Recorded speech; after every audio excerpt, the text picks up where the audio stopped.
Okay. The headlines. Some houses in Indola's Michelin Township flooded. Government happy with quality of works being done at Chilabumba District Hospital and selected stadia to be rehabilitated countrywide. And now, the main news in detail. Some houses in Indola's Michelin Township have been flooded following the heavy rains being experienced in most parts of the country. One Mkubwa Member of Parliament Warren Mwambazi has confirmed the development to Radio Ichengali News in Ndola and said the affected houses are in Lupili ward of the constituency. Mr. Mwambazi said lack of proper drainage system is one of the contributing factors to flooding in the area. Actually, it starts from Taroko, then descending this side. So I think we will need the expert advice on how we can ensure that this thing is mitigated going forward. Yes, this is rainy season, and the experts will advise us what we can do to help the people first, because households which are affected, how we can help them. From there now, how do we mitigate now the issue? Do we need to start working on drainages now? Or do we wait for the rainy season to finish, or do the temporaries? The council advisors. But for me, as a member of the I think I want to do something now, because we need to save lives. These are very expensive ventures. People are retired. Meanwhile, an independent check by Radio Chengelo has revealed that some houses in the ward of Mishili Township are on the verge of collapsing due to flooding. Most of the affected houses have developed cracks that need urgent attention. Mr. George Pasha, who is one of the affected residents, has been speaking to Radio Chengelo News. 23 hours. Then are looking at the other day. Much to from send up. Only what about the moon. Then usasanga amenshi arefumira okwi yane isamenshi force twalifira kajara chikamenshi kwela kubedroom kunono mwangira kukati abatayo zonse na kutobeka lero yenga drive for the 20 years yali twate ring them up twalibikire machine fishing sa even the foundation baisha bali bama waya jayi misano twalibikire. Information and Media Minister Chushi Kasanda says government will look into the plight of the 1999 voluntary separatees over their pending benefits. A group of public workers who went on voluntary separation from government in 1999 are reported to have been going to Cabinet Office to demand full payment of their separation packages, which have not been paid for over 20 years now. But in a statement, Ms. Kasanda says their case should not be mixed with the ordinary retirees whom government recently released funds amounting to 837 million kwacha. She further clarified that of the amount, 225 million kwacha is targeted at pensioners under the Public Service Pensions Fund, PSPF, 50 million kwacha for those under the Local Authorities Superannuation Fund, LASIF, and 402 million kwacha is meant for the Social Cash Transfer Program and 130 million kwacha for the Food Security Pack Program. She is, however, calling on the affected former public workers to exercise patience as their plight is receiving active attention by government. A traditional leader in Chimfunshi area of Chilabombe has asked mobile phone service providers to consider expanding their network to the area. Sub-Chief Chilimina, 8 of the Lamba people in Chilabombe, explained that residents in the locality are in need of mobile phone network. Speaking to Radio Ichengelo News in Chilabombe, the traditional leader feels having a mobile network would ease the lives of people in the locality.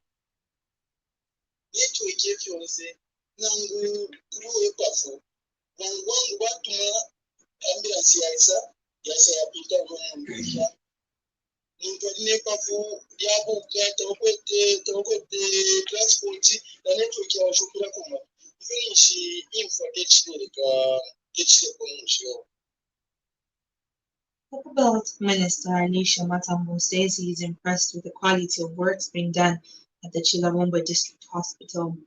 And Mr. Matambo has assured Chilabombe residents that government would ensure that works at the health facility, which has been under construction since 2014, are expedited. Speaking when he toured the facility, Mr. Matambo said the health facility would help to enhance the delivery of health services to residents once complete. I think you tried to push it, but I still insist that the maintenance of the images count on it until so we pray that this is completed so that it's done well and we watch those other bits. Otherwise, count on us to push the The Food Reserve Agency (FRA) has disclosed that 666.9 million kwacha balance that remained to pay farmers has been deposited in banks across the country. FRA Director Cholaka Fabula says with the rural districts that have no banking facilities, the agency has come up with mobile banking facilities to enable farmers access their money. In a statement to Radio Chamber News, Mr. Kafabulula said the anxiety that gripped farmers on the payment for their produce has been dealt with. As Food Reserve Agency, we are aware that there are a few districts across the country where we do not have banking facilities.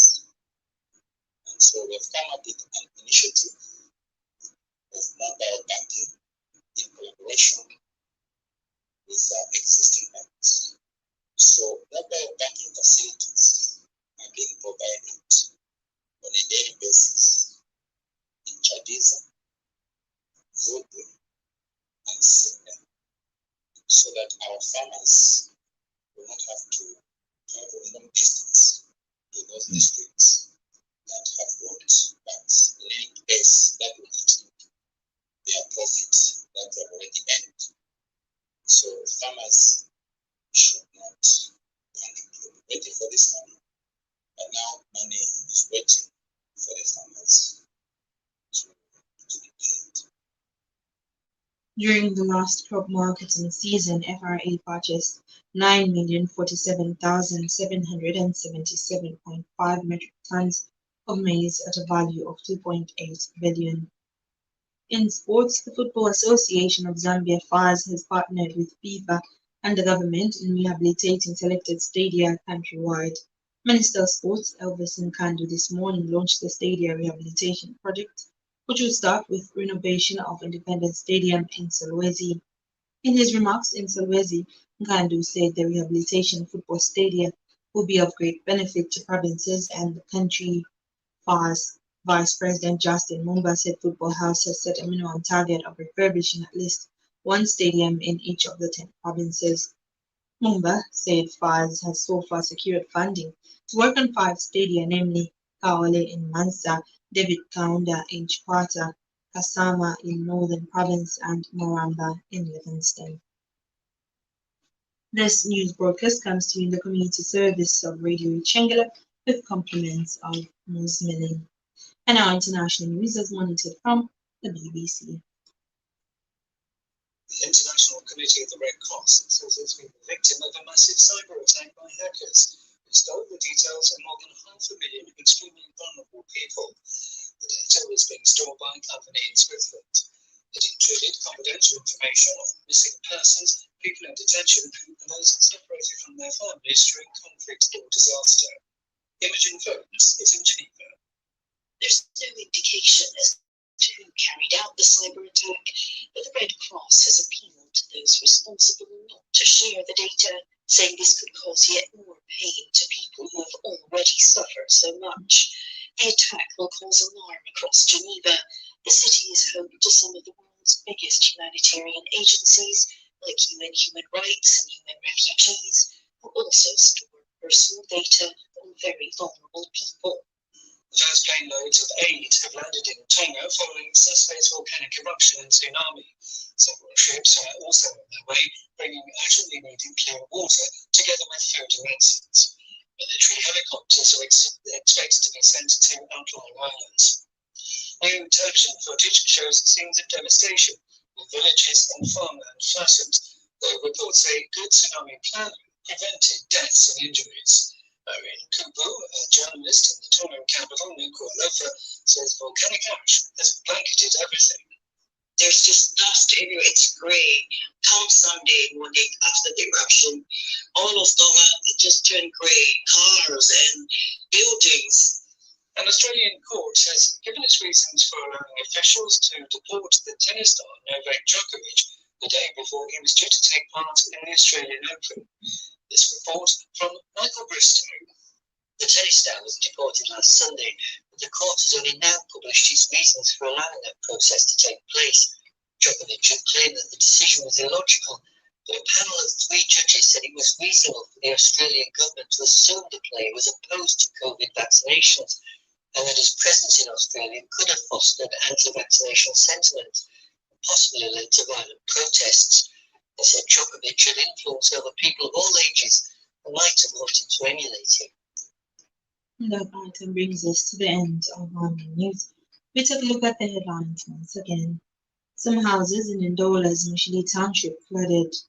Government happy with quality of works at Chilawombe District Hospital and selected stadia to be rehabilitated countrywide. Friends, for these and more stories, you can visit our Facebook page. And remember to play a part in the fight against the coronavirus pandemic by adhering to the safety guidelines as outlined by the Ministry of Health and the World Health Organization. Wear a mask when in public. Avoid large groups and maintain social distance. Wash your hands frequently for at least 20 seconds. Avoid unnecessary movements and cover your cough or sneeze with a flexible handkerchief or tissue. And if you can, do take the vaccine. On behalf of the entire news team and Constance Kalunga, our sound technician on duty, my name is Justina Matandiko. Wish me a wonderful afternoon.